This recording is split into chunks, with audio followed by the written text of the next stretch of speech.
दुनिया के सबसे बड़े राज कभी ज़मीन पर खुद नहीं मिलते। कई बार उन्हें ढूंढने के लिए हमें समुंदर के बीच एक छोटे से आइलैंड पर जाना पड़ता है, जहां कुछ लोगों ने अपनी ज़िंदगी बर्बाद कर दी, कुछ ने जान गंवाई और कुछ आज तक वापस ही नहीं आए। कोकोस आइलैंड कोस्टा रिका के कोस्ट से 550 किलोमीटर दूर एक जंगल से ढका, बारिश से भीगा, शार्क से घिरा हुआ ऑलमोस्ट अनटच्ड आइलैंड। एक ऐसा आइलैंड जिसके बारे में कहा जाता है कि यहाँ $1 बिलियन का ट्रेजर छुपा हुआ है। और सबसे डेंजरस बात, कुछ लोग कहते हैं कि उस ट्रेजर के छोटे छोटे हिस्सों को लोगों ने पहले ही ढूंढ लिया है।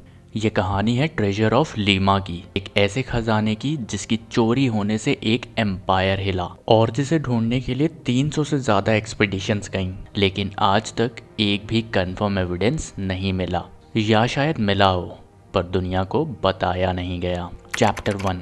1820 जब लीमा की सांसें रुक गईं। 1820 का साल था। साउथ अमेरिका आग में जल रहा था। स्पेनिश एम्पायर टूट रहा था। पेरू के अंदर इंडिपेंडेंस मूवमेंट फुल स्विंग में थे। लीमा स्पेनिश का क्राउन ज्वेल डर से कांप रहा था, क्योंकि सिटी में थे मिलियंस ऑफ पीसोस के सोने के सिक्के, silver bars, crown jewels, church relics और एक ऐसी चीज जिसे देखकर इंसान सांस रोक ले, एक life size solid gold statue हीरे मोतियों से जड़ा हुआ मदर मैरी का, जिनके हाथ में बेबी जीसस थे।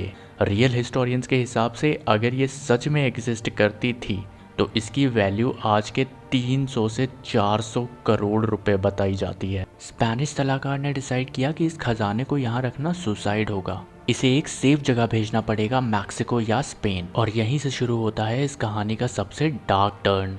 चैप्टर 2। द मैरी डियर, सबसे बड़ा धोखा। सलाहकार ने खजाने को ट्रांसफर करने का काम एक ब्रिटिश मर्चेंट शिप को दिया जिसका नाम था Mary Dear. Captain William Thomson, एक ऐसा आदमी जिसे लोग ट्रस्टवर्दी, काम और डिसिप्लिन कहते थे। ट्रेजर को प्रीस्ट और गार्ड के साथ शिप पर लोड किया गया। कॉइन्स के क्रेट, सिल्वर के बार्स, चैंडलियर, रिचुअल आर्टिफैक्ट्स और सबसे महंगा piece gold statue of Mary. Historians के हिसाब से इस खजाने का टोटल वजन टन्स में था। लेकिन जैसे ही मैरी डियर लीमा से रवाना हुआ, एक प्लान जिसका सपना भी किसी ने नहीं देखा था एक्टिवेट हो गया। कैप्टन थॉमसन और उसकी क्रू की नीयत बदल चुकी थी। लालच एक इंसान का सबसे बड़ा दुश्मन होता है। एक रात जब शिप डीप वाटर्स में था, तब थॉमसन के कुछ आदमियों ने गार्ड्स और प्रीस्ट को बुरी तरीके से मारकर बॉडीज को ओशियन में ही फेंक दिया और मैरी डियर का डायरेक्शन कंप्लीटली चेंज कर दिया। Chapter 3। Cocos island, the secret burial. Mary Dear एक रिमोट आइलैंड के पास पहुंची, कोकोस आइलैंड, एक जगह जिसे स्पेनिश लोग इस्ला देल कोको कहते थे, एक जगह जहां कोई नहीं रहता। जंगल इतना डेंस था कि आदमी 10 स्टेप्स आगे चल के खो जाए, और सराउंडिंग्स वाटर्स में शार्क इतने ज्यादा कि पूरा आइलैंड एक नेचुरल फोर्ट्रेस लगता है। बिल्कुल परफेक्ट जगह खजाना छुपाने की। थॉमसन और क्रू ने ट्रेजर को छोटा नहीं किया। सोर्सेस के हिसाब से पूरा ट्रेजर अलग अलग चेस्ट में कैजुअल नहीं बल्कि मल्टीपल हिडन स्पॉट्स में दफन किया गया, क्योंकि उन्हें पता था अगर कभी पकड़े गए तो एक ही स्पॉट बताने के लिए उन्हें टॉर्चर किया जा सकता है। फिर मैरी डियर वापस ओपन ओशियन में गई। ब्रिटिश नेवी ने उन्हें ट्रैक किया। थॉमसन और कुछ क्रू मेंबर्स पकड़े गए, बाकी सब हमले के दौरान मारे गए। रिकॉर्ड्स के हिसाब से थॉमसन ने एक डील ऑफर की कि मुझे कोकोस आइलैंड ले चलो, मैं ट्रेजर दिखाता हूँ। लेकिन जब उसे आइलैंड ले जाया गया तो थॉमसन जंगल में भाग गया और कभी वापस नहीं मिला। फाइनली ट्रेजर ऑफिशियली लॉस्ट हो चुका था। चैप्टर 4। फर्स्ट प्रूफ, जब पहली बार गोल्ड मिला।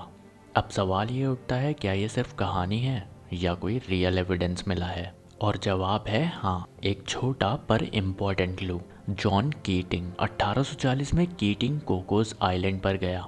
कुछ सोर्सेस क्लेम करते हैं कि थॉमसन ने मरने से पहले कीटिंग को एक अप्रॉक्सीमेट मैप और डायरेक्शंस दिए थे। कीटिंग ने कोकोस आइलैंड पर हफ्ते स्पेंड किए और उसने वापस आकर क्लेम किया कि मैंने गोल्ड के छोटे छोटे पीसेस, ज्वेल्स और स्पेनिश डबलून्स पाए हैं। इस क्लेम का कोई डायरेक्ट प्रूफ नहीं मिला, लेकिन कीटिंग ने काफ़ी पैसा सडन स्पेंड किया। सोर्सेस कहते हैं कि he suddenly started living like a rich man. ये पूरी मिस्ट्री को एक न्यू लेयर देता है। अगर कीटिंग को थोड़ा सा गोल्ड मिला तो क्या कोकोस आइलैंड में बाकी ट्रेजर अभी भी छुपा है? Chapter 5। The man who spent 20 years of searching, August गिस्लर।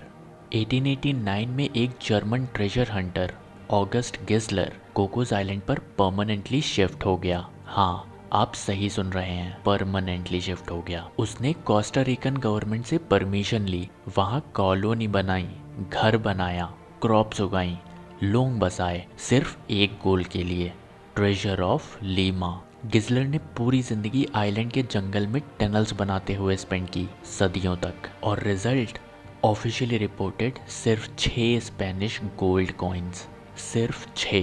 पर उन कॉइन्स ने एक बात कंफर्म कर दी, स्पेनिश प्रेजेंस यहाँ रियल थी और कहानी में कुछ ना कुछ दम तो ज़रूर था।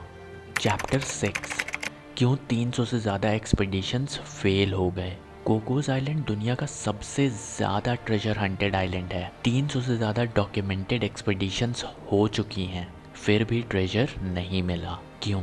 इसके पीछे हैं 3 बड़े रीजंस। रीज़न नंबर 1, आइलैंड के अंदर होने वाले कॉन्स्टेंटली चेंजेस, रेनफॉल, लैंडस्लाइड्स और ओल्ड लैंडमार्क्स का डिसअपियर होना, जिससे मैप यूजलेस हो जाते हैं। Reason number 2, multiple pirate stories overlap. Thomson के अलावा इस आइलैंड को पायरेट्स ने भी यूज़ किया था, बनीतो बोनीतो बेनित ग्राहम। मतलब ट्रेजर एक नहीं, 3 अलग अलग लेजेंड्स उसी आइलैंड से लिंक्ड हैं। रीज़न नंबर 3, ट्रेजर में be split in multiple spots. एक स्पॉट फेल यानी स्टोरी झूठी, बट क्या पता रियल स्पॉट कुछ और ही हो। Chapter 7, the hard truth, what if it's just a legend. History experts actual में बिलीव नहीं करते कि पायरेट्स खजाने को दफन करके रखते थे। उनके हिसाब से लूट मिलते ही स्प्लैश, रम, फूड, वेपन्स, तुरंत ये पैसा खर्च हो जाता था। कई हिस्टोरियंस बोलते हैं treasure of Lima is more legend than truth, यानी ट्रेजर ऑफ लीमा महज एक कहानियों का किस्सा है। पर एक काउंटर पॉइंट भी है, कोकोस आइलैंड पर स्पेनिश कॉइन्स का मिलना, कीटिंग का सडन रिच होना, मल्टीपल मैप्स का एग्जिस्ट करना, ये सब इस आइलैंड को कंप्लीट मिथ बनने नहीं देते। असली सच कहीं बीच में ही अटका हुआ है। Chapter 8, modern era, treasure hunting band. 1994 के बाद कोकोस आइलैंड एक UNESCO world heritage site declare हो गया। वर्ल्ड लाइफ इतनी रेयर कि आइलैंड का हर इंच प्रोटेक्टेड है। Research allowed, treasure hunting 100% illegal. यानी इसका मतलब कि अगर अब ट्रेजर यहाँ छुपा भी हो तब भी अब उसे कोई ढूंढ नहीं सकता। चैप्टर 9, थ्योरीज, कहानी का रियल एंड आखिर है क्या। इस कहानी का एंड 3 पॉसिबिलिटीज़ पर निर्भर करता है। पॉसिबिलिटी 1, खजाना अभी भी उसी आइलैंड पर दफन है। कई जगहों के निशान, बड़ी बड़ी गुफाएं, लैंडस्लाइड, सॉइल इरोजन्स, इन सब की वजह से अब उसे ढूंढना लगभग इम्पॉसिबल हो चुका है। पॉसिबिलिटी 2, ट्रेजर को पहले ही सीक्रेटली निकाल लिया गया हो, एक गवर्नमेंट, एक प्राइवेट ग्रुप, एक अननोन हंटर या फिर कोई और पॉसिबिलिटी 3 ये कहती है कि उस पैमाने पर खजाना कभी था ही नहीं, शायद कहानी को बढ़ा चढ़ा कर बताया गया, या हो सकता है कि मूर्ति वाला किस्सा सिर्फ अफवाह था, शायद सोने की मात्रा का रिकॉर्ड भी गलत था। बहरहाल जो भी हो, मिस्ट्री अभी भी ओपन है। कोकोस आइलैंड हमें एक सिंपल लेसन देता है, दुनिया के सबसे बड़े राज कभी कभी हमारे सामने पड़े होते हैं, बस उन्हें छूने की परमिशन नहीं होती। क्या ट्रेजर ऑफ लीमा सच में जंगल के अंदर कहीं दफन हुआ पड़ा है, या किसी ने पहले ही ढूंढ लिया और छुपा कर रखा हुआ है? आप क्या सोचते हैं, कमेंट में बताइए। मिस्टर मैट्रिक्स में हम सिर्फ कहानियाँ नहीं ढूंढते, हम आंसर्स ढूंढते हैं, और कभी कभी आंसर्स हमें और भी गहरी मिस्ट्रीज में ले जाते हैं।